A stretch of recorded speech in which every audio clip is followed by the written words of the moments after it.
నిజామాబాద్లో టోటల్గా ఒక 110 ఓల్డ్ బిల్డింగ్స్ని ఐడెంటిఫై చేయడం జరిగింది. ఆల్మోస్ట్ అన్నిటికీ నోటీసెస్ సర్వ్ చేసాము. ఇప్పటికీ ఒక 25 బిల్డింగ్స్ దాకా కూలగొట్టాము.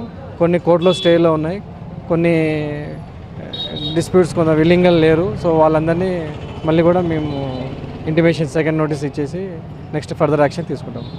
పట్టణంలో ఇలాంటి వాహనాలు పట్టణంలో చాలా 100 వరకు ఉన్నాయి. మున్సిపాలిటీ వాళ్ళు ఎవరు పట్టించుకునే అధికారులు ఎవరు పట్టించుకోవడం లేదు. కాబట్టి ఇప్పుడు ఇకనైనా మున్సిపాలిటీ అధికారులు పట్టించుకొని ఇలాంటి సంఘటనలు జరగకుండా చర్య తీసుకుంటారని. ఇలాంటి బిల్డింగ్లు ఈ గల్లీ లోపల చాలా ఉన్నాయి. ఇది ఉన్నది, దీని ముందట ఆపోజిట్లో ఉన్నది. మొన్న కొన్ని దినాల కిందట ఇక్కడ కసాబ్ గల్లీనే కూలింది. ఇటువంటి చాలా ఉన్నాయి. మరి మున్సిపాలిటీ వాళ్ళు దీన్ని గుల్లగొట్టే ప్రయత్నం చేసి చర్య తీసుకుంటామన్నారు. మరి ఏం చర్యలు తీసుకుంటలేరు. ఇట్లా దాన్ని డేట్ ఎక్స్పైర్ అయిపోయింది. మరి ఉన్నప్పుడే చేసుకుంటే బాగుంటుంది కదా. మళ్ళీ ఎవరైనా దానికి కింద పడి అనుకోని స్థితిలో ఇట్లా చనిపోతుంది. అది 9:30కి అయింది కాబట్టి చాలా మంచిగా అయిపోయింది.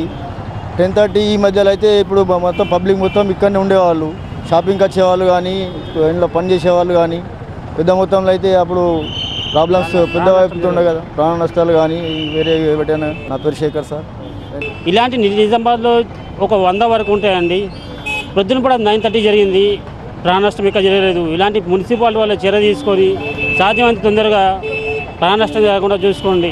నా పేరు కృష్ణ.